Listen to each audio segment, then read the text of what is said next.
Thank you so much for coming. My name is Lee Saltz, and I'm Vice President of Advocacy for the National Council of Jewish Women, Los Angeles. And it is my pleasure to welcome you here to our last brown bag of the 2012-2013 year, because our years go from June 1st, that's our fiscal year, and then we come around to May 31st. So even though we will be having other activities, this is our last brown bag of the year. And for me, on a very personal level, this is my baby. This is something I have been wanting to do here for a long time. I am an educator. I worked as an educator in the Los Angeles Unified School District for over 50 years. And this is something very near and dear to my heart.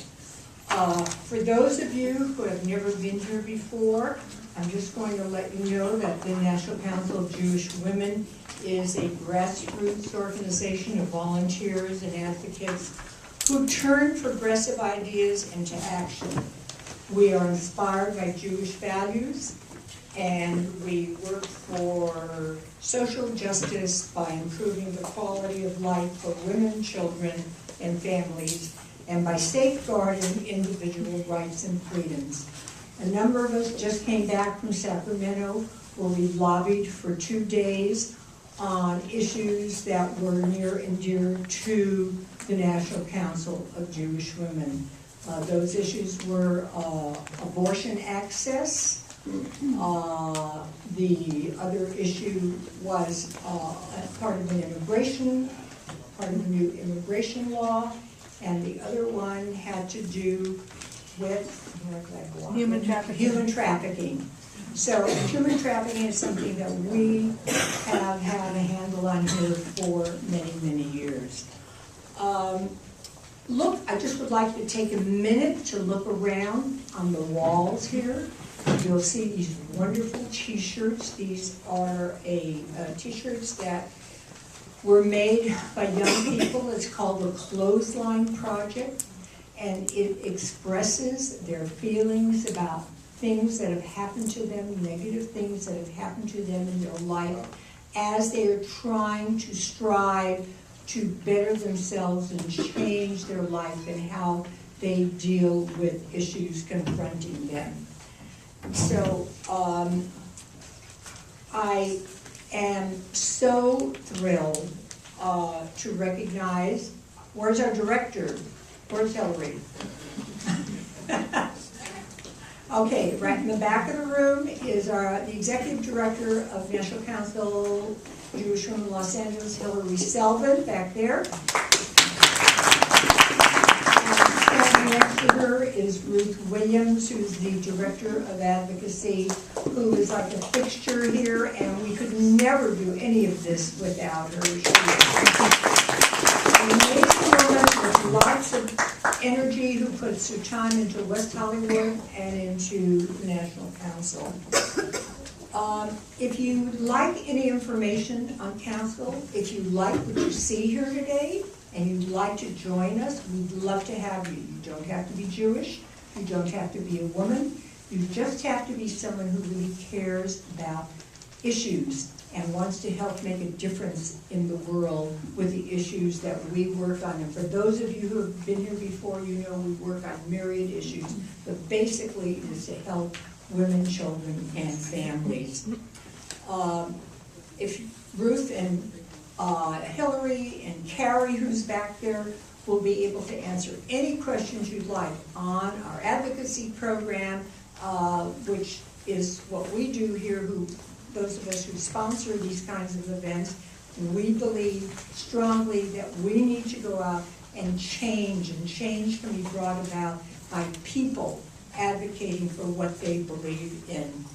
On your seat, you will find 3x5 cards. Those are for you to write questions for our panel. So we will have people walking up and down the aisle collecting them, and our format usually is that the panel speaks for an hour, and then the questions are usually answered between 1 and 1:30, but if our moderator, Jan Perry, chooses to do it another way, that's at her discretion. The yellow cards that you have, the yellow cards are just evaluations. We appreciate it if you take time to evaluate this program. We use them, we read them, we try to then form our new programs based upon what we read from your evaluations. This program today has some wonderful co-sponsors that I would like to acknowledge. MALDAF, the Mexican American Legal Defense Fund, the Asian American Legal Center, the Anti-Defamation League, and the Los Angeles Urban League. So we're in good hands with all these wonderful co-sponsors. We have some guests in our audience today. Stephen Butcher, who is representing Assemblyman Adrian Nazarian, who we just talked to the other day in Sacramento. Rosalba Gonzalez, who's representing Baum Blumenthal. Blumenfield. All right. Stephanie Cohn, who's representing Assemblymember Richard Bloom. Stephanie, she's back there. And Corey Plank, who is representing the city of West Hollywood. Corey, there you are. And certainly, thanks to our speakers for coming here with their busy schedules to share, to share with us what I believe is critical to the future of the state of California and to the city of Los Angeles. On your seat, you have this little pamphlet. It gives you the background of all the people who are speaking. Read it. You will be duly impressed by the kind of experience these people bring to the table. And before I introduce the woman who really worked with me, but she did most of the work, in putting this panel together, I just want to take just a couple of minutes to talk a little bit about how I feel. As someone who was born in Los Angeles, educated in the Los Angeles Unified School District, worked for the Los Angeles Unified School District, has grandchildren in the Los Angeles Unified School District, it breaks my heart to see what's going on now.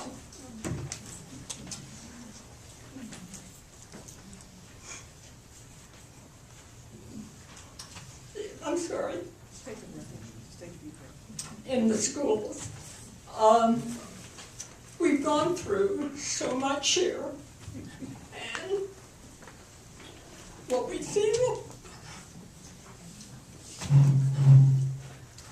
see in the schools now is that if you're all looking around, what you see is that this young people in the Los Angeles Unified School District who are left in the schools, who have not gone to charter schools, who have not had an opportunity, who parents don't have money to send them to private schools, are left in a district that doesn't have money, is playing the blame game for everyone as to who is responsible for the fact that the state of California is 47th in the nation in education.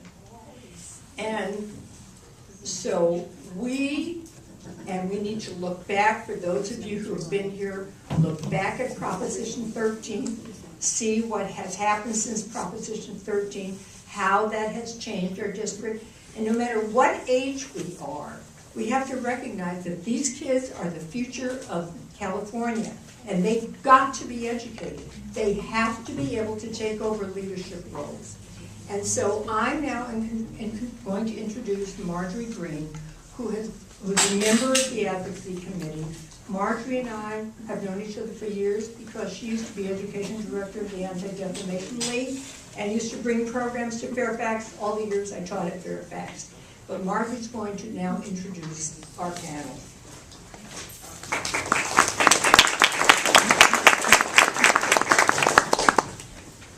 I can't top that. I can't go beyond these very poignant and moving words.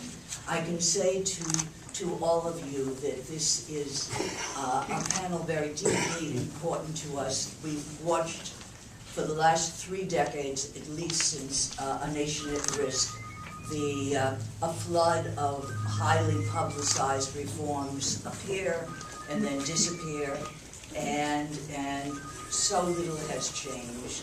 And the question becomes, should it still matter to us, especially if our children have graduated from the public schools and our grandchildren may, to some of our shames, be in private schools? Yes, says the NCJW. If our public schools are in peril, we have closed off the ladder of opportunity that was, for many of us, the way to reach the middle class. And it is meaningful to us because we have a mission, and that is to make this world a better place.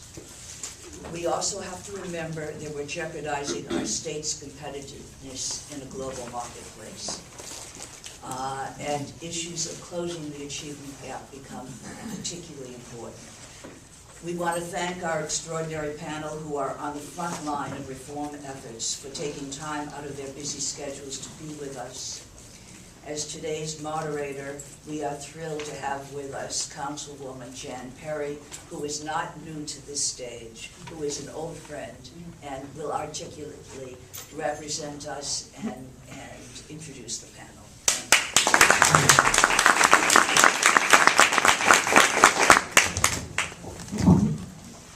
Thank you very much, everyone, and good afternoon. It is a pleasure to be here, and I want to thank NCJW and Marjorie. Thank you for those kind words. You have a very good panel here today, and I'm going to ask each one of them to make a self-introduction so you understand a little bit about who they are, go beyond their job titles, and what their mission is to the organizations and the people that they serve. And we'll start first with Marquise Harris Dawson, who is the President and Chief Executive Officer of the Community Coalition. Thank you so much, Councilwoman. And thank you all for having us this afternoon. I will let all of you know who are members and supporters of the organization that your team has done a great job getting us here, getting us a good lunch, and geared up and ready to go for this panel. So I think we're all excited to be here. Like the Councilwoman said, I'm with the Community Coalition, which is a civil rights activist organization in South LA that focuses on the quality of life in South Los Angeles, principally for African Americans and Latinos who inhabit that part of our city.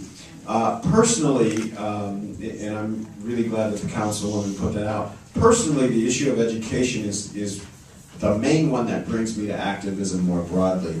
I'm from one of the families that I grew up in South LA. My family came here from the South to live out their dreams and the American dreams. You could, if you were African American in the 40s, you could buy a house in LA and you could set down roots, and this was seen as a city of opportunity and a city of hope. By the time I come along, South LA has become, one, such a dangerous place, and two, the education system had declined so much that my family actually moved my brother and I out to one of the far-reaching suburbs of Arcadia, just so we could go to public school in a district other than LAUSD. And when you grow up in that kind of village and then you have to move when you're an adolescent, it's a very, very tough issue. And so education and the quality of education is one of the issues that I care a lot about and brings me to activism. Community Coalition, we really look at principally 3 issues that we think are important to the condition of our overall community. One is, how many of our kids are being prepared to compete in today's economy, right? We have a system, a school system that in a lot of ways still at its best prepares people for an economy that has gone away. 2, how many kids can we keep in school? One of the things we're very proud of the Community Coalition, you hear now 50% dropout rates and 40% dropout rates. In fact, if you rewind maybe 5-10 years, people used to say dropout rates were 10, 12, 15%. Well, they didn't just suddenly jump to 50. What happened is they changed how they counted who was a dropout. the Community Coalition put forward the concept of the disappeared. So how many people start in the 9th grade, count 4 years later, how many people are still there? Most of our schools were starting with about 1,200 students. In 1 year, 4 years later, ending up with about 300. And many scholars, Dr. Rogers included, help change the formulation for dropouts. And so now that we get the system to acknowledge that those kids have dropped out, how do we get them back in schools? And then the third one, and the one that we're working on the most now, is what we call the school to prison pipeline. So there is a part of the school system that feeds directly into our prison system and does little more than prepare students to go on to prison. It includes some of the special ed system, it includes some of the continuation school system, and the one we're really focused on now is the push-out, suspension, and expulsion. The amount of racial profiling that goes on in all school districts, LAUSD is not particular in this regard, that goes on in all school districts today would make you think it's 1953 rather than 2013. So in LAUSD, a progressive school district as school district goes, African American boys still are suspended and expelled at a rate of 4 to 1 to any other group of students. We have schools in LAUSD, high schools, where 2% of the student body is African American male, but 50% of the people who've been put out of the school in a school year are African American male. And so we're taking focus on that right now. We've got something before the school board that we hope everybody will support. But those are the things that we think are important. Thank you very much. Next, we'll hear from Nancy Ramirez, who is the Western Regional Counsel for the Mexican American Legal Defense and Educational Fund. Thank you very much. It really is an honor to be here. I am grateful to...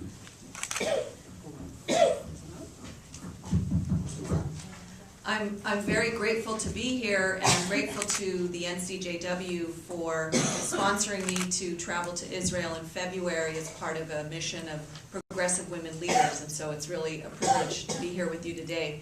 MALDEF focuses its work, first of all, it's a national civil rights organization. We do legal work, we also do policy work, and we also have the E in MALDEF stands for education. We do work with parents and helping them to navigate the educational system. So part of our mission is to ensure that there are equal educational opportunities for Latino kids in the educational system. I am here not as an educator or as an education expert, but as a civil rights attorney who has worked to enforce the laws and ensure that children do have equal access to educational opportunities. I've been involved in a desegregation lawsuit in Tucson, Arizona that MALDEF filed in 1974, and believe it or not, it's still alive. And we've been grappling with certain issues related to how to engage Latino students so that they're participating, they're going to school, they're doing well, and one of the issues there was Mexican American Studies, was engaging children, helping them to graduate, helping them to do better on their state standardized tests. And because of the politics in Arizona that you're probably very familiar with, that program was suspended. It was targeted by the State Department of Education as being in violation of a state-passed law, and it was suspended. We were able, as part of the lawsuit, to reinstate it in terms of as a remedy for the desegregation case. So I come wearing that hat. And I also wanted to give you a little bit of background about our parent-school partnership program. We have a program that works on training parents to be better advocates for their children. And a lot of parents, and particularly recent immigrants, they have a lot of barriers. They don't speak English. They have little schooling themselves sometimes, and they're not familiar with the American bureaucracies in terms of politics and education. So we have a curriculum that teaches them how does a school board work? How does, what is the structure of a school district from the superintendent down to the teacher's assistants? And it allows the parents, regardless of their educational background, the ability to advocate on behalf of their children so that they can improve the educational opportunities for their children. And in fact, one of the things that we're doing is they have a lobby day in Sacramento, and we're getting them geared up for that, which is going to be happening in 2 weeks. So that's a little bit about what we do, and just to highlight some of the educational issues that we are contending with in the Latino community. We have an issue with access to pre-K. Latino kids, by the time they go to kindergarten, there's already an achievement gap.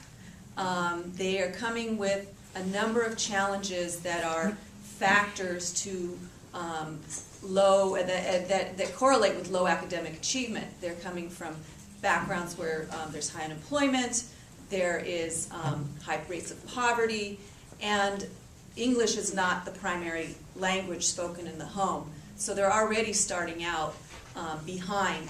There's also the issue of mixed immigration status families. While most young Latino kids are U.S. citizens, a lot of them come from families where not everybody in their family has legal status or is a U.S. citizen. And so that's another challenge. And then you're dealing with learning English, and there's a number of,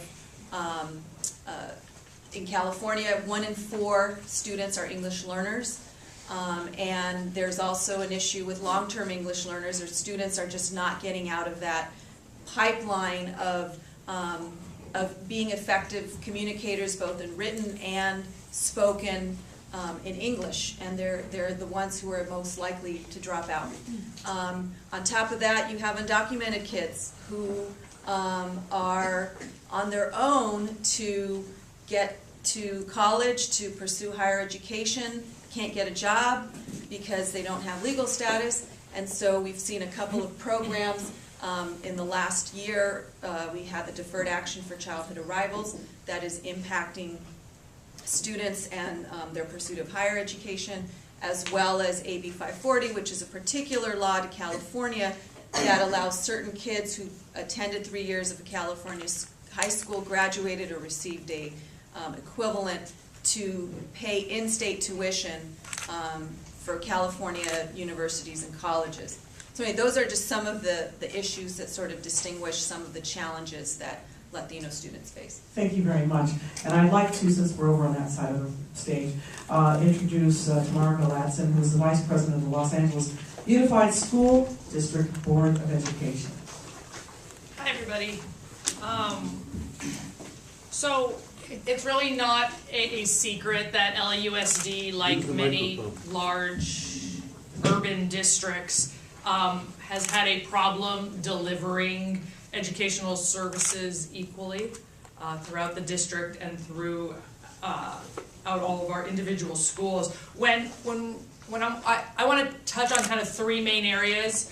One has to do with special ed services. LAUSD has a modified consent decree, an agreement with a court-ordered set of 18 different outcomes that we're supposed to meet. We still have not met them.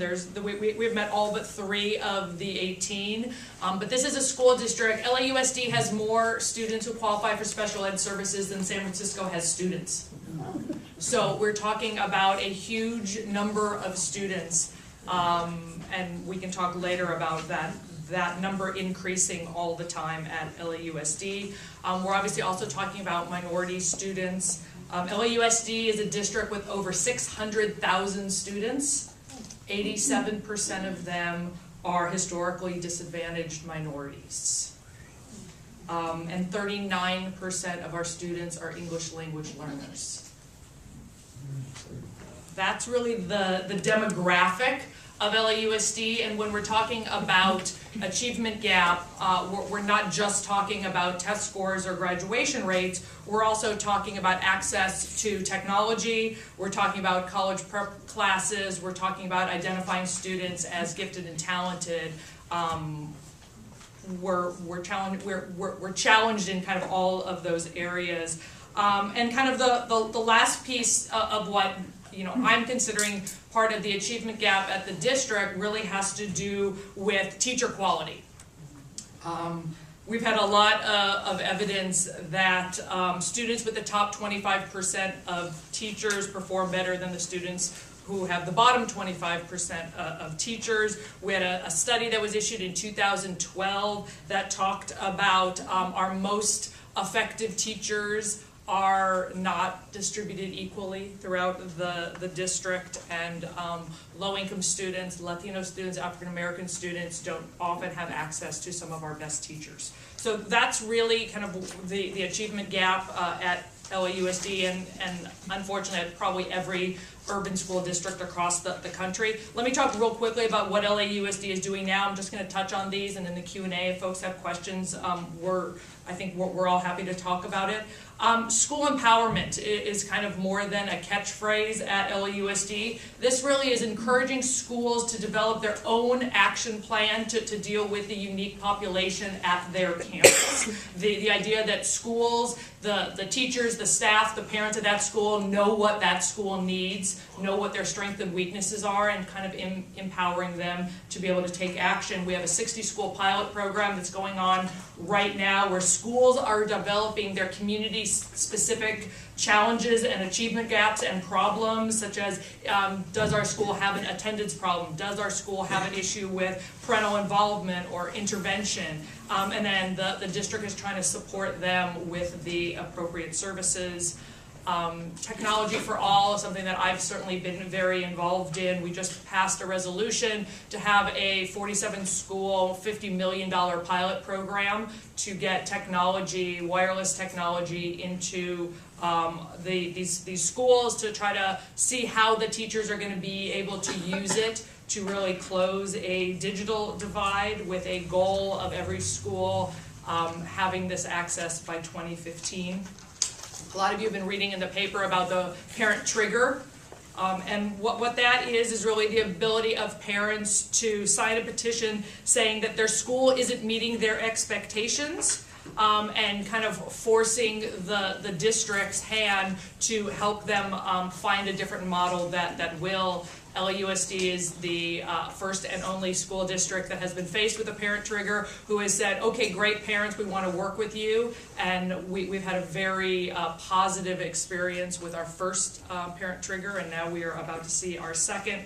Mainstreaming is something when we're talking about special ed students, it's very controversial, but the idea of not having standalone special ed schools or special ed classes, and mainstreaming students into the general population. It's been shown to increase test scores, social ease, and participation, but it is very controversial, and if you come to a school board meeting, you'll see why. A lot of angry parents will show up. We as a district are making progress.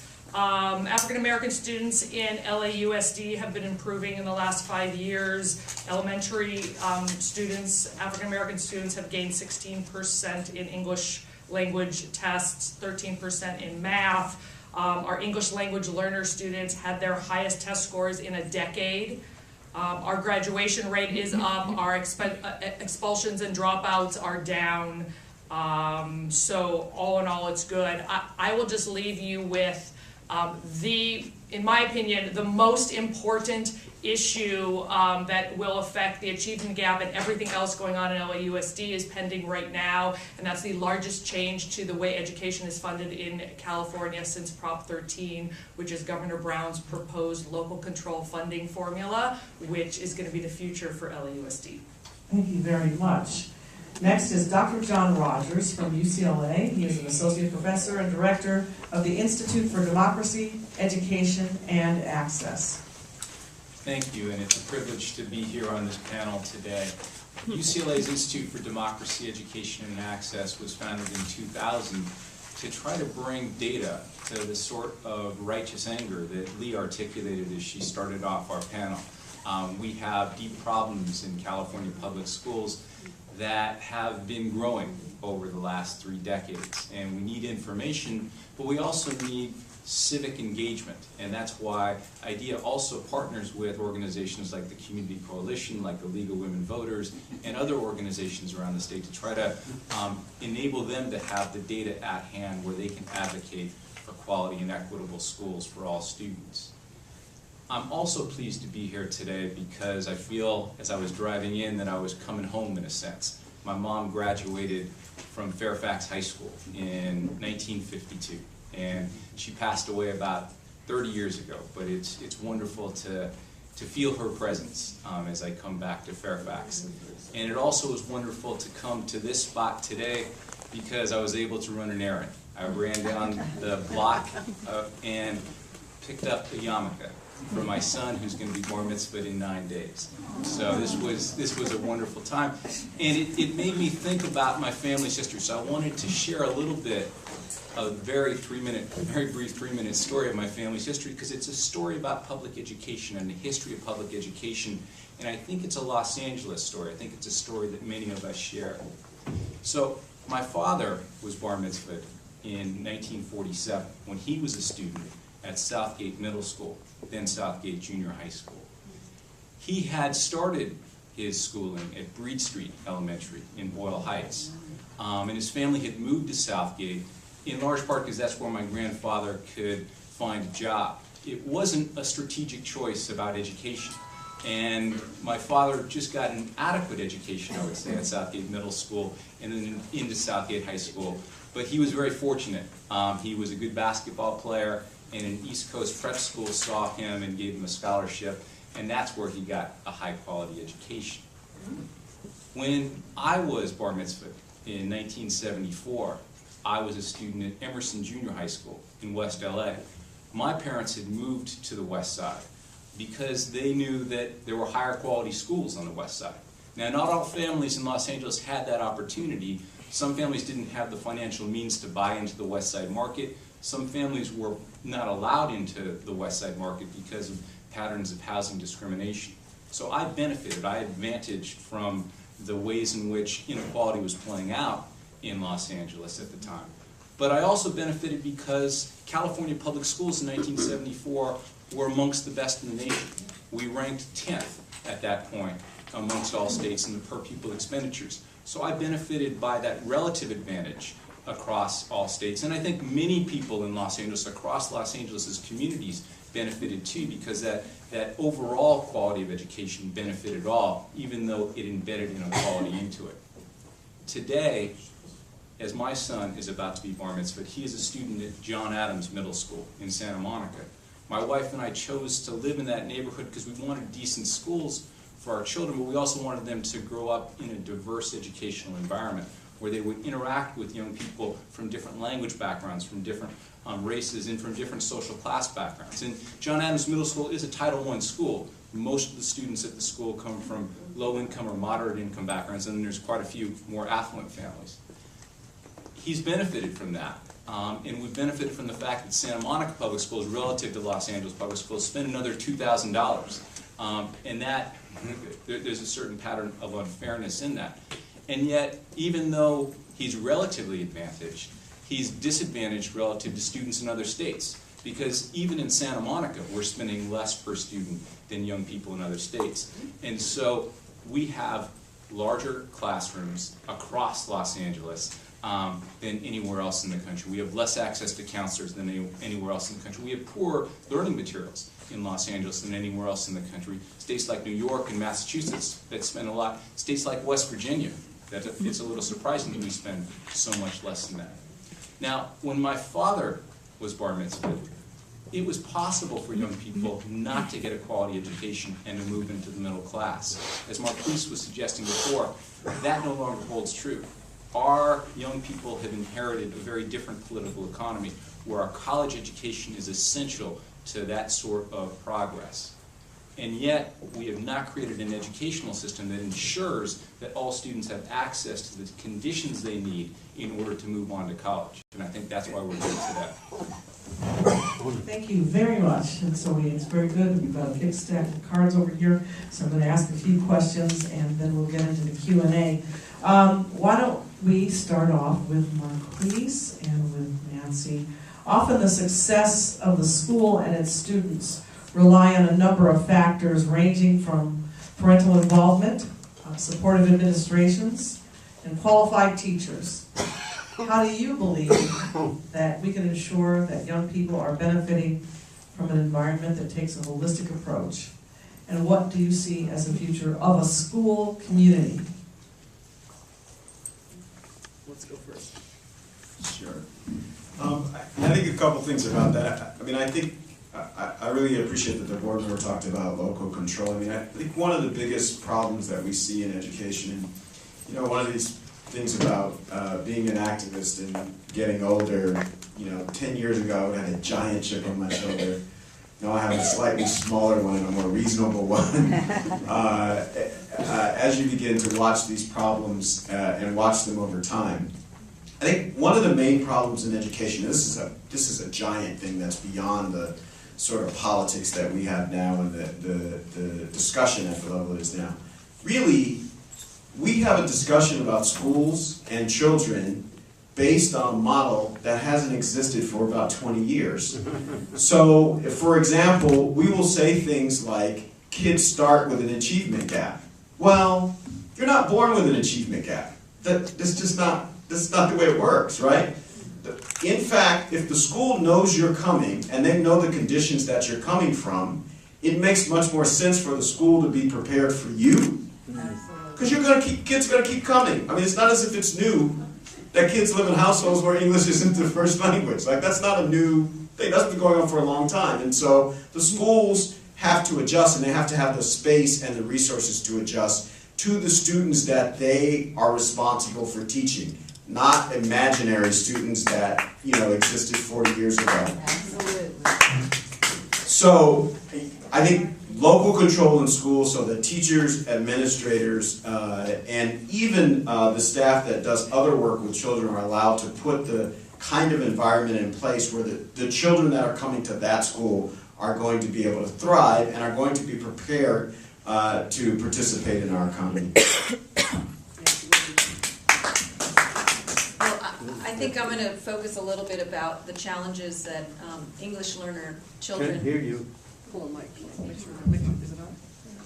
Hello, can you hear me now? Yes. The challenges that English language learners face, because, you know, as I mentioned earlier, they have parents who have a hard time communicating with the schools and being able to advocate on their behalf. But you also have, after the passage of Proposition 227 in 1998, the type of structured programs that are available are not adequately able to service and take care of the needs of the English language learner children. We're seeing an increase in long-term English language learners that are children who were born in the United States. They were starting schools in the United States in kindergarten, and yet they're in middle school and high school, and they still don't have the ability to effectively communicate in the English language such that they can succeed in school. And this is where you're seeing a large percentage of dropouts. And this is sort of a new, it's not a new phenomenon, but in terms of the research that's out there and the support for these students, it hasn't been developed. In fact, they haven't yet defined what a long-term English language learner is. And this is something that is endemic within the state of California, because as the school board member said, you know, you have an 87% minority LA Unified School District, and in the state of California you have 1 in 4 that are English learners, and you have high dropout rates. And until we figure out how we're going to effectively transition from being learners to being fully proficient so that they can benefit from all the courses and the education, and that when they go to college they will have at least the skills to make it. And that's another issue. I mean, I think I'm diverting a little bit, but you know, a lot of times students go from K through 12 if they're going to pursue higher education to the community colleges, and we're really losing them there because it's taking them, I believe the statistics was something like 22% of Latino kids who start community college are not transferring or finishing up any type of degree or program after 6 years. So You know, and the community colleges end up being responsible for providing the education that these students did not get from K through 12. So I'll just leave it at that. Thank you very much. The next question is for John, and just to give us your take on current reform efforts such as high-stakes testing, charter schools, and teacher evaluations, whether or not you believe that they have been successful in bringing about widespread improvement and moving us closer to our goal of closing the achievement gap. I think the short answer is no. And not for want of making an impact, because I do feel like most of the people that have been behind these reforms are trying their best to make a change in a system that's not doing well. I think that too often we try to create these pockets of success when the real goal should be to try to create a system that's successful for all. If I can divert into history for one moment, in the early 1990s, there was discussion of how we could create systemic reform. In other words, how we could create a reform context in which all young people would be successful. And there were three ideas that were put forward, and the claim was we needed all of those. We needed to have new assessments, new tests that would look at how students and what students were learning. We needed to have standards for what students would learn that we would test to. But we also needed to have what were called opportunity to learn conditions. We needed to know that all students were having the opportunities that they needed, the conditions in place to learn what they were supposed to learn. Well, in those early 90s, the political machinations went on, and that last piece got thrown away. And so with that last piece, we moved from what was a three-legged stool to a two-legged stool, which really doesn't hold up. Now we only have the high-stakes tests and the standards for what young people are supposed to learn. Until we can ensure that the conditions are in place as well, we're not going to have a system where all young people can be successful. So Tamar, this is take it from here. Low API scores, high school dropout rates, and you painted an optimistic picture, and you shared with us some of the progress. But what do you think is next? What's the next step in pushing forward on improving our education system? I think a good portion of what comes next has to do with funding and what goes on in Sacramento with our education funding. I mean, you all know of the huge financial hit public education has taken in California.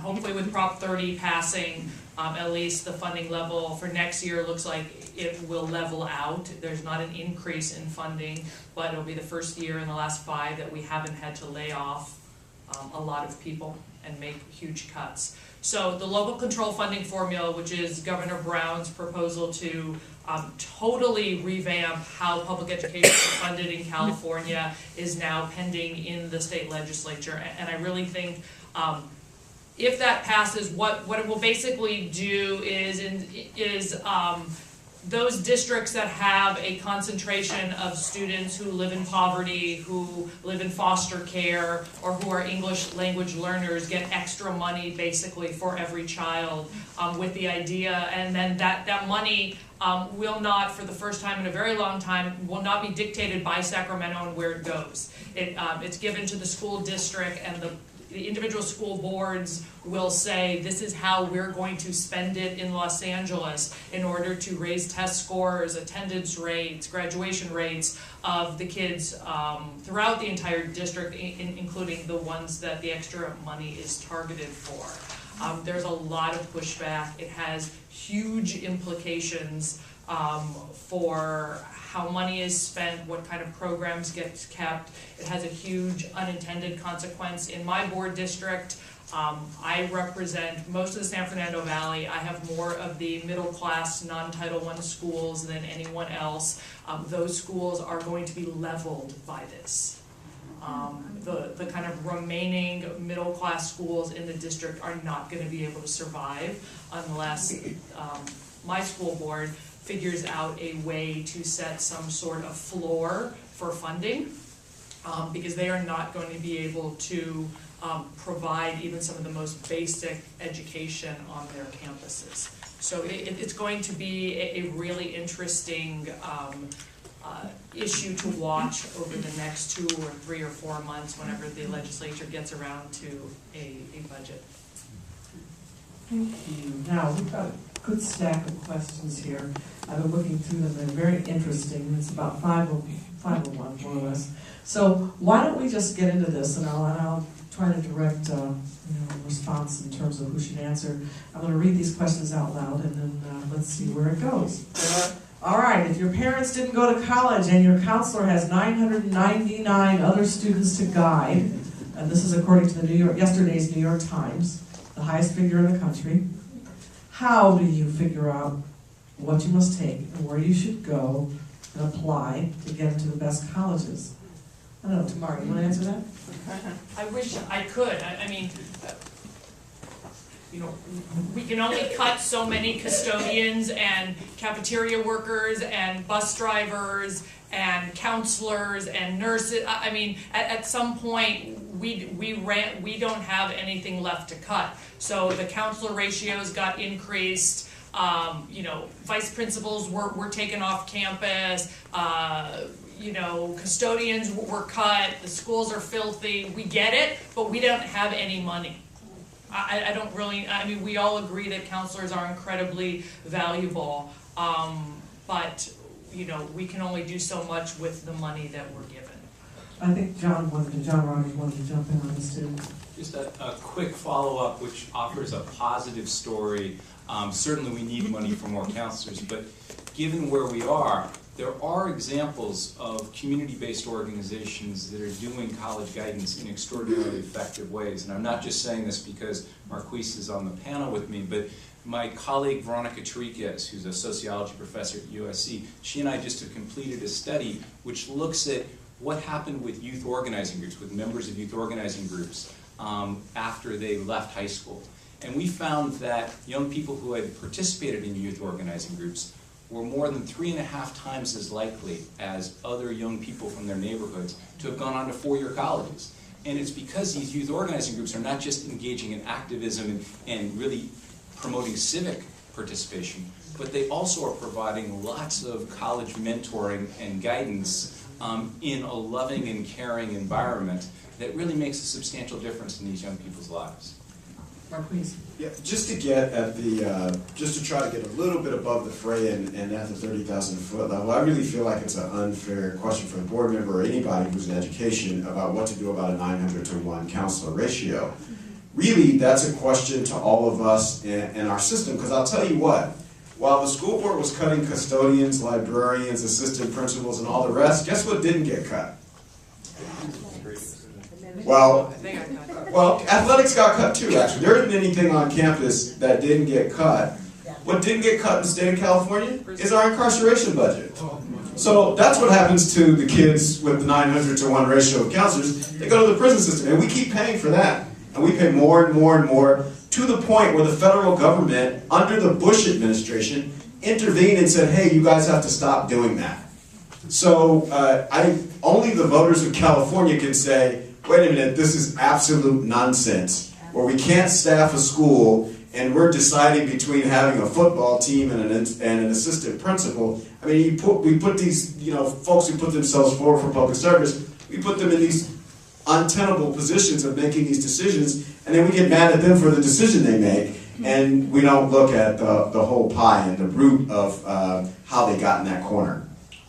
Thank you. Marquise, this next question might be a good one for you. Public schools in low-income communities are too often factories for failure. Since research on the developing brains of young children stresses the amount of learning that occurs in the first 5 years of life, should high-quality universal preschool be the first step in closing the achievement gap? Yes. Very good answer. All right. That's good. Let's see. Maybe you can answer this one. Charter schools are demonstrating an explosive growth in for-profit education in that industry. Will this draw funds away from the public sector and result in winners and losers, not equality of educational opportunity. Is the LA Times correct in saying that the school board has at times been too willing to renew the charters of schools with subpar test scores? Maybe Tamara, you can jump in on that too. So, I think we may be at a moment in Los Angeles where we need to shift the conversation on charters. Charters are here to stay, at least for a while. And so it's not really a question of whether we have charter schools, it's what sort of system we create that ensures that whether a young person's in a charter school or in a traditional public school, we provide everybody with decent conditions. Now that means that we need to bring charters into the fold much more than they are now and ensure that they're reporting on the same conditions as other public schools. It means that we got to make sure that charter schools, and this isn't true of all charter schools, but we have to make sure that some charter schools are not pushing out young people, particularly special education students, particularly English learners, because they're not scoring as high as other students. So we need to create a system in which there's more transparency and there's more equality of opportunity. Tamara, do you want to jump Yeah, in on let that? me just jump in. If you pull, and I know no one's gonna rush out and pull the education code right after this, there are only a handful of reasons a school board could deny a charter or vote not to renew a charter. So, you know, sometimes, many times, at least LAUSD, we've been faced with a charter school, and you can only renew it for 5 years. You can't renew it right for one and say, come back because we're a little bit suspect about X or Y. So in many things that we're probably going to talk about, the education code, which is written by the state legislature, has kind of handcuffed the decision-making of local school boards who might know a little bit more about what may or may not be going on at a particular school. So I just want to throw that piece out there. I would just like to add an example from Tucson Unified School District. There has been a growth in Arizona as well of charter schools and a lot of more investment from the state because there's the legislature is encouraging charter school attendance and disinvesting in public education in Arizona. And what we've seen in the Tucson Unified School District is because of the exodus of so many children to charter schools and possibly other reasons. I mean, this is not based on a study. That this year they've had to close 11 schools that were under-enrolled because there just weren't enough children attending them, and that's caused huge repercussions in the school districts. Yesterday, this governing board voted to lay off 200 certified employees, so that's what we're seeing in Tucson. Okay.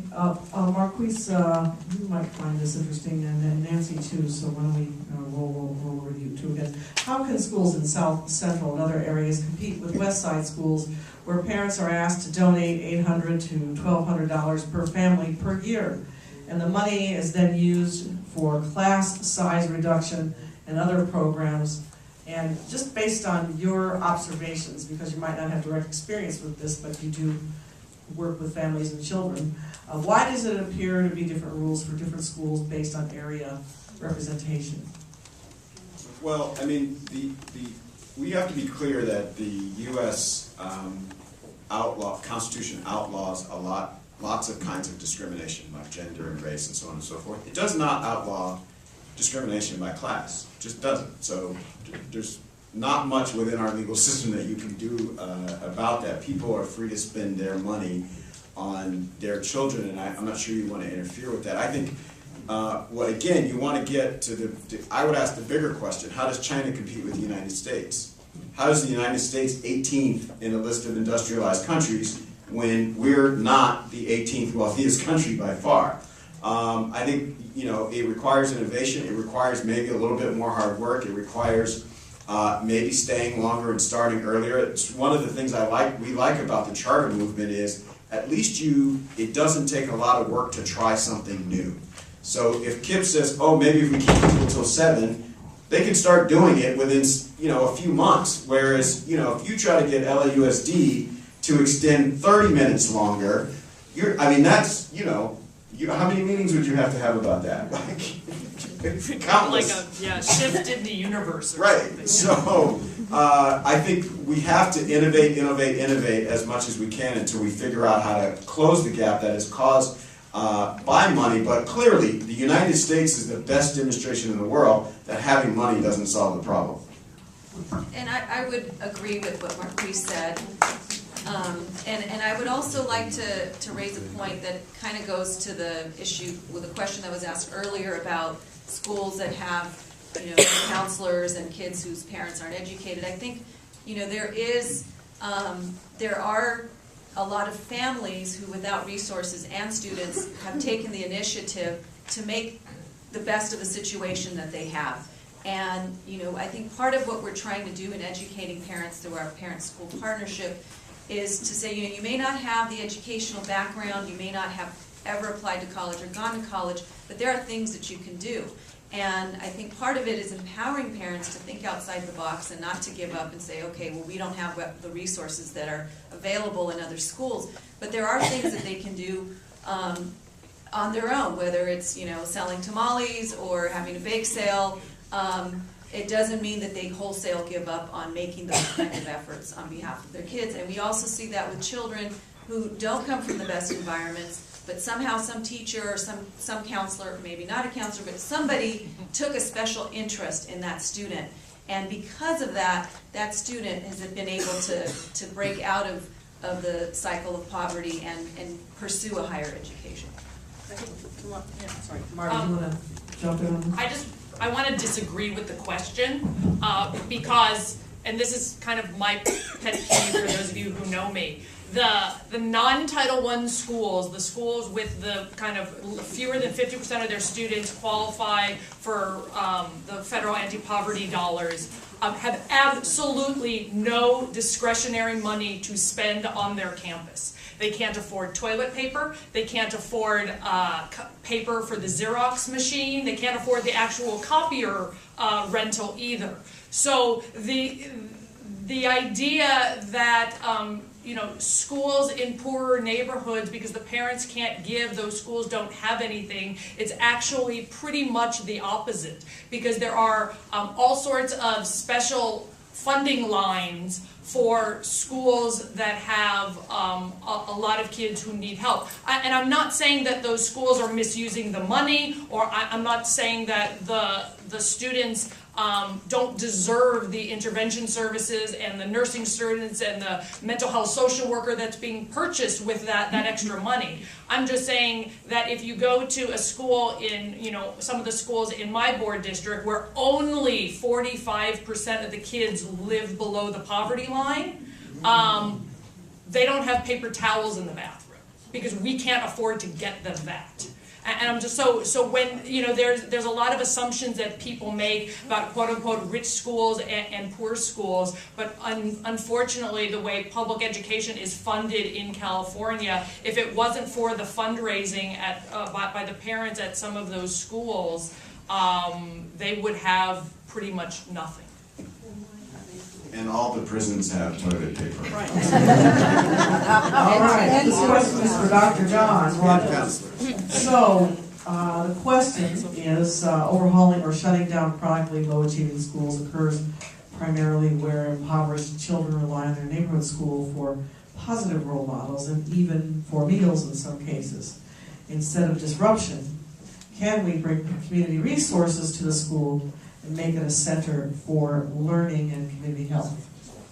So, with your discretion, I just want to chime in briefly and then I'll come back to that question. Because I agree somewhat with what Tamar said, but I would like to place that in a larger context. When we have a climate of scarcity overall, there's only bad choices that we're left with. So yes, those schools in the Valley that are non-Title I schools are facing awful conditions, but yes, the schools in South LA are facing awful conditions. The studies I've done in the last couple of years show that low-income schools get about $1 in donations for every $8 in donations that more affluent schools get. Now, if we're taking the most affluent schools, the ratio would be about 100 to 1. Part of the problem is, and this was something Tamar was touching upon, a non-Title I school can have 45% low-income students and very few affluent parents, or a non-Title I school could have almost no low-income students and very affluent parents. So there's a wide range of conditions, and so some of those schools have been particularly hard hit. One last point related to this is that over the last 30 years, we've seen dramatic change in the amount of money that families at the high end of the economic spectrum have been investing in their children's education outside of school. They're just acting rationally. Low-income parents want to do the same thing, they just don't have the money to do that. And so we have a widening gap outside of school that needs to be attended to, and it speaks to the fact that we can't create equitable educational opportunities until we address the dramatic economic opportunity that's been growing in our country. So, on the closing schools, I think civil rights activists face a very difficult moment right now, because civil rights activists are always wanting more change, and wanting change is the right thing when conditions are really problematic. At the same time, when we create a system that is just filled with churn, it creates instability, and it's very hard to move forward in a meaningful way. And I think that's where we are right now. And that's why I think this question was worded exactly right, that one of the most promising possibilities is to reconnect schools to their communities. And in South Los Angeles, the Community Coalition has been trying to do this in the Fremont High School area, building a community school. The same is happening in East LA. This is an old idea. It started in the beginning of the 20th century to build community schools, to connect schools to their communities, to draw upon the wealth of resources, the human capacity in those communities. We can do more with this. It's going to take more public funding, but it also just takes some political will and for us to say we need different sorts of schools that are committed to their communities. Okay, here's an interesting question. It's very short, and somebody can just volunteer to answer this question. What do you think of the job Green Dot is doing to take over schools like Locke? Let's answer that one. The question is, what do you think of the job Green Dot is doing? Green Dot to take over schools like Locke. I would say two things about that, but I think the board member is going to have the best, the most. I will have opinions. You will have information. So I think when we've been comparing Fremont to Locke High School since both of them have gone through their transformation, because they happened around the same time and they're in the exact same neighborhood and basically have the exact same families. And what we found is that Fremont is doing a little bit better and having a little bit more progress than Locke High School is having, but the gap is fairly insignificant. What I will say about charters generally and Green Dot in particular is the data that we look at, test scores, and data that we disagree with looking at test scores as a data and API scores as a data because they don't matter to students or families, right? What matters to families is if you can go to college or not, or if you can get a job, and so we try to look at the indicators that suggest that. But even those indicators, something else that matter a lot to families that doesn't show up anywhere is parent satisfaction. So if I go to a parent and say, at this charter school the API is actually a little bit lower than the public school down the street, they're going to say, yeah, but when I walk in, I can talk to somebody and they treat me with respect. And when I go out into the yard, the kids are behaving in an orderly way and it doesn't seem like mass disorganization. And so I think there are other factors that are important to community members that don't make it into this sort of official data that are very important, and I think Green Dot does well in those categories. Let me just jump in on kind of two comments. The first is that's the perfect example of why don't you close low-performing charter schools, because I get a room full of parents who say, we love that school. It might not have the highest test scores, it might not do X, Y, and Z, but my child is happy, my child is safe, the teacher is wonderful, the teacher is... respectful, we have a wonderful environment, there's stuff available after school and on the weekends, and how do you quantify that? Do you say, like, I'm sorry, we're going to close your school because the three schools around it have higher test scores? I'm saying that's an intangible that we have to think about when we talk about what is success for a school. And just with Green Dot, and I'll just throw this in, for a number of our schools, when we were trying to go through public school choice and when we've tried different reform models, Green Dot is frequently the only provider that is interested in some of our most challenging schools. Great, and then, let's see, Nancy, if I might ask you this question, just to give your opinion on this. How do you think we can really achieve local control when you have a school district that's too big or too bureaucratic? Each area of the city deserves its own district. I don't know what the answer is, but I remember working on this issue in the 90s when there was a move to break up the LA Unified School District. And as putting on my voting rights attorney hat, I looked at it from a voting rights perspective about 20 years ago. But, you know, there is something to be said about having more flexibility and having closer contact with the students and the parents that you serve. I don't know how you achieve it, but I think that's what everybody is sort of striving for. Next question. This is an interesting one. Let's see who wants to answer this. We know the issues, the questions. Are the conditions that should be provided for children to learn? What are the conditions that should be provided for children to learn? Are young people whose first language is Spanish and encouraged to speak English with each other, even if they have to speak Spanish with their parents? What happens with categorical federal money if Governor Brown's local control legislation passes? Can you take that one? So, I think there was 2 or 3 questions. Yeah, this is hard to read, I'm sorry, the person's writing is hard to read. Let me just get to the bottom of that question. What happens with categorical federal money if Governor Brown's local control legislation passes for young people whose first language is Spanish, and they are encouraged to speak English with each other at school, but they still have to speak Spanish at home with their parents? So let me take these separately because I'm having difficulty. Maybe there is a connection, but I'm having difficulty connecting the 2 questions. So I do think it's an appropriate time to go back to Proposition 227, which was a misguided effort to try to bring educational opportunity by saying we could not do what most researchers thought was appropriate, which was to provide bilingual education to students. My son has benefited from being in a bilingual program at his elementary school and now into his middle school. And as a child who goes back home to a set of English speakers, I think it has enriched his educational experience to have 2 languages. I think it's enriched the experiences of his Spanish-dominant peers to be in an environment where they have an opportunity to speak Spanish, to learn to read in Spanish. And so I think bilingual education has proven, in that case and proven more generally, that it can be very positive when done well. The local control issue, it is true that one of the things that is going alongside of this equalizing model that Governor Brown is putting forward is to collapse some of the categorical categories of funding and to provide more discretion at the local level. I think discretion at the local level can be a good thing. I worry that some of those categories are there because they protect the rights of particular programs in particular groups that otherwise might not be protected.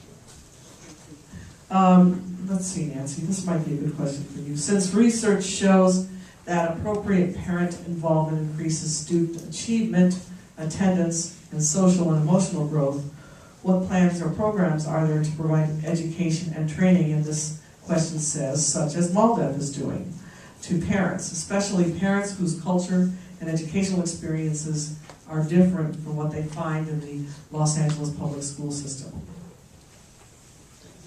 Well, all I can do is speak to the program that I'm most familiar with, which is the MALDEF Parent-School Partnership, and it's something that can say we have duplicated it around the nation. We have it in Texas, and we even have it in Atlanta, we have it in Illinois, and it's something that we do train the trainers so that people can go out into their local communities to also expand it without our being involved.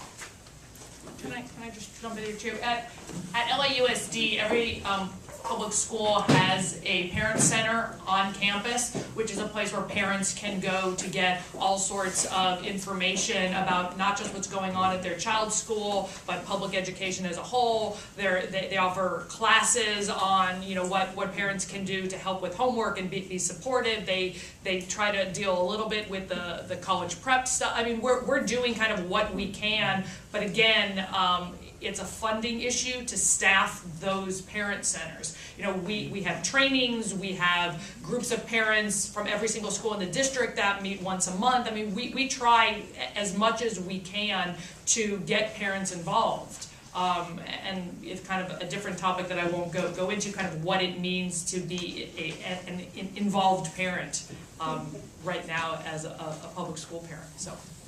So some of the research I've done suggests that LAUSD is doing a better job than most other districts in the country in terms of engaging parents, in particular immigrant parents.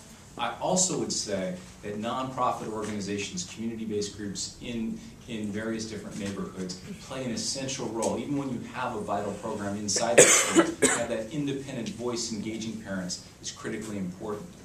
And part of the reason why the MALDEF's program is so good and some of these other nonprofit organizations are so good is that they're seeing parent involvement not just as a way to improve educational achievement, but as a way to enhance civic engagement.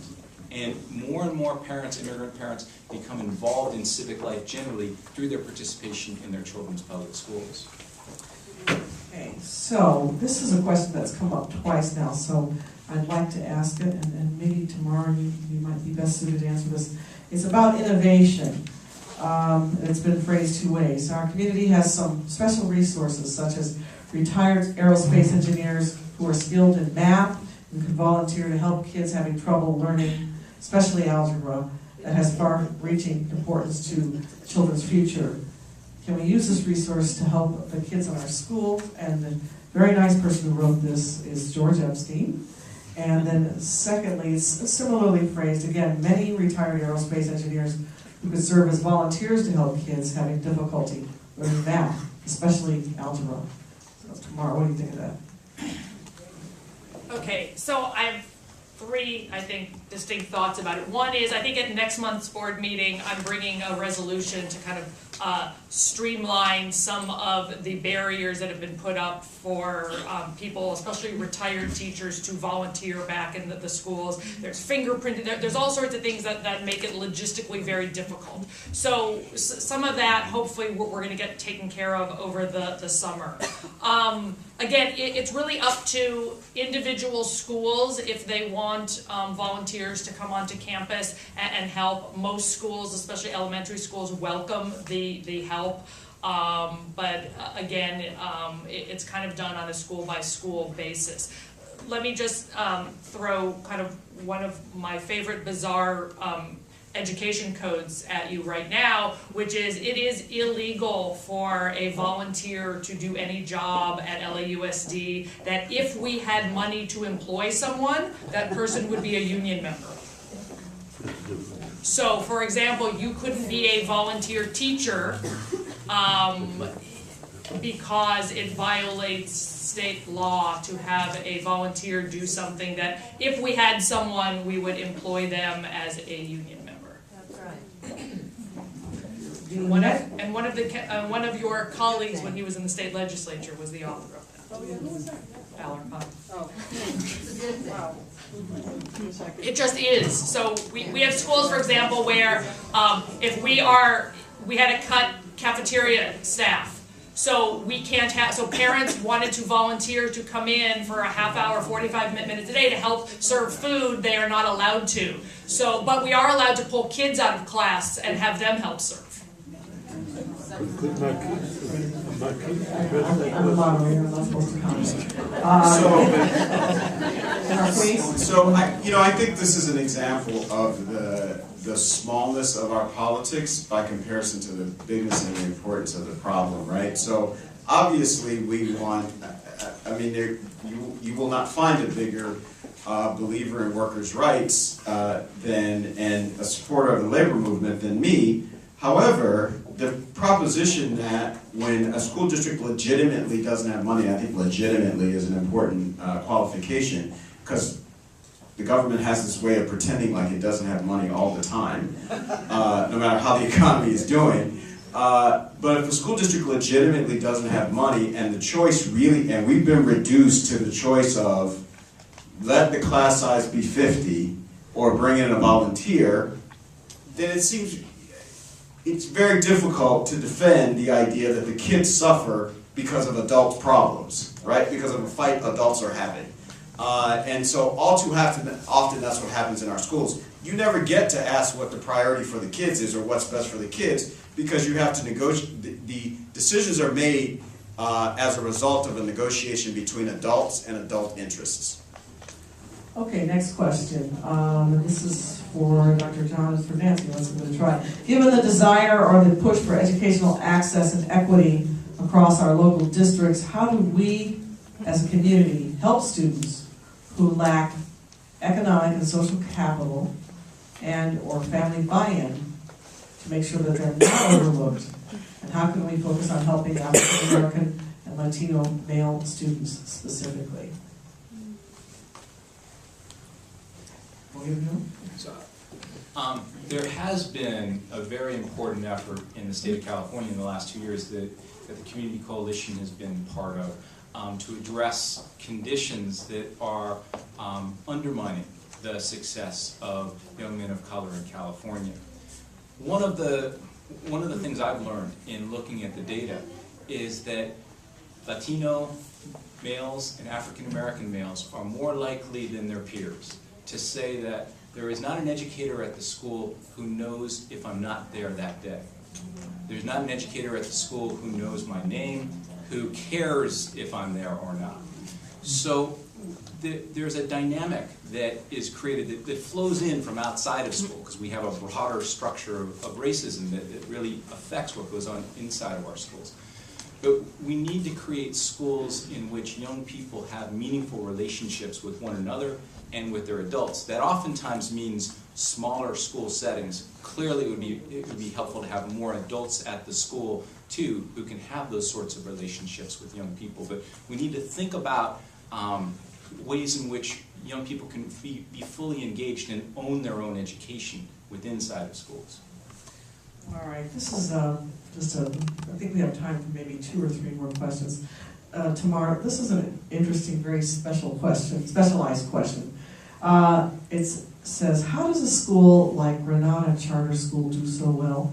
High-performing college entrance, high scores, I think, clean campus, teachers paid at a higher rate, etc., when they receive less entitlement money than LAUSD non-charter schools, and the school of Granada has a surplus. I don't know whether you could answer that, but I don't remember Granada's budget off the top of my head, but you know, I wish you didn't ask me about that particular school. But you know, in general, the charter schools actually frequently have more money to spend than their traditional LAUSD counterpart, because there's, and I'm not going to get into the details, but there's categorical block grants that are available. That's part of what Governor Brown is eliminating. That's kind of extra money for them. For non-Title I high schools, like Palisades, Granada, and El Camino are the only 3.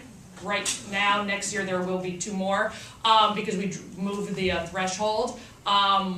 They get some federal Title I dollars by becoming an independent charter school, but you know, but it comes down to they get to choose basically how they spend all of their money. You know, some of our independent charter schools are non-unionized. So that plays a role in their salary structure and kind of everything else that goes on at the campus. And it's not just the teaching staff, but it's the clerks and the cafeteria workers and all sorts of things. A lot of our charter schools, including Granada, don't provide any sort of transportation services. So they're kind of issue upon issue. And then if you look at the vast majority of our charter schools do not enroll the same numbers of special ed students as their traditional schools down the street. And frequently, if you look at, and we've pulled out the actual numbers, if you look at the kinds of special ed students that they serve, they frequently serve kids with disabilities that are very, and I'm sorry to quantify, they're very inexpensive to treat. Rather than a student who might need 1 or 2 full-time aides and medical assistants and all sorts of accommodations. So it's kind of layered upon layer upon layer about why some of these schools, you know, kind of end up at the funding level that they have. All right, John. I just wanted to piggyback one small thing, which is that not all charter schools in California provide lunches to students that are eligible for free and reduced price lunch. And that fact shocked me when I found it out, when I found that out a couple of years ago. And I think it's something that should be addressed through legislation, because one of the best things that's happened in federal policy in the last 40 years is to ensure that hungry young people have at least access to that lunch. Why don't I ask one last question? We'll ask it of each one of the panelists, and it's just for your opinion. How will giving every student a computer or an iPad help close the achievement gap? Let's start down there with the school board member.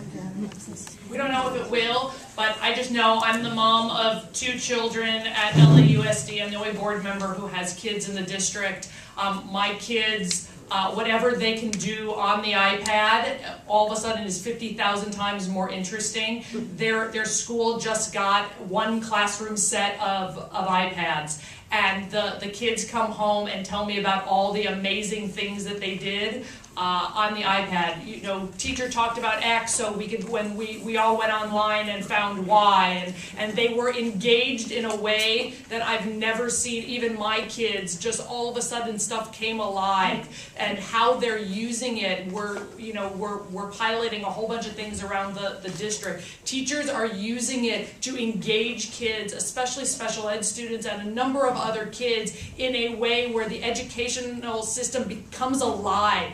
They're interested in it. Everything's relevant all of a sudden. They could see how they could take this and use it in the future. Thank you. Okay, Marquise, what do you think? Will it close the achievement gap? No. Is it absolutely what should be happening? Yes. One of the interesting things about the discussion in education, if you look at our world, all of you, everybody in here is old enough that you've lived through a technological revolution. So almost everything you do now, from going to the bank, driving your car, purchasing groceries, everything has been pretty dramatically changed by this information revolution. One of the only things that the information revolution hasn't touched very much is school. You walk in a classroom now, basically what happened when you were in school is going to happen today. It's happening right this moment at Fairfax. So when John's mom was there was a person standing up talking to probably about 30 people. Now there's a person standing up talking to probably about 40 people. We getting computers in front of every kid in every classroom, I think, is just the first step to introducing the education system to the 21st century. Thank you. Nancy, what do you think? Well, I think Marquise stole my thought.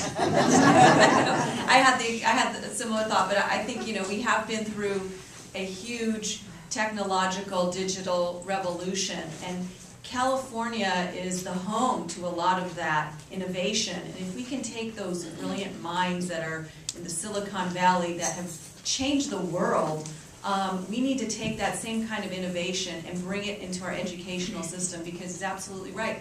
Things have not been revolutionized in the classroom and in the schools the way they have technologically, and we need to really bring that back. Okay, John Rogers. So it's hard for me to say that iPads are a bad idea, but I will say my old professor, Larry Cuban, who was quoted in Steve Lopez's article about the iPads, has studied technology as it's been put in place in American public schools over the last century, whether it was overhead projectors, which were supposed to be the new thing, or transparencies. And what he found, I think, holds for iPads as well. Technology can be extraordinarily innovating, creative, inducing, as Tamar was saying.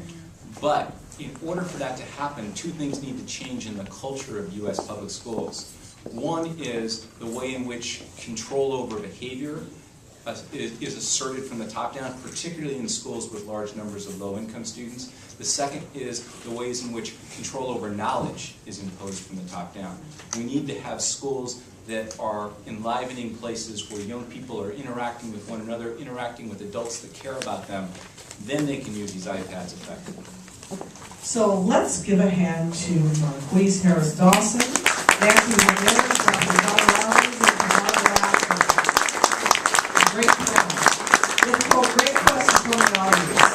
Thank you very much. And thank you very much, and please fill out the yellow card, and maybe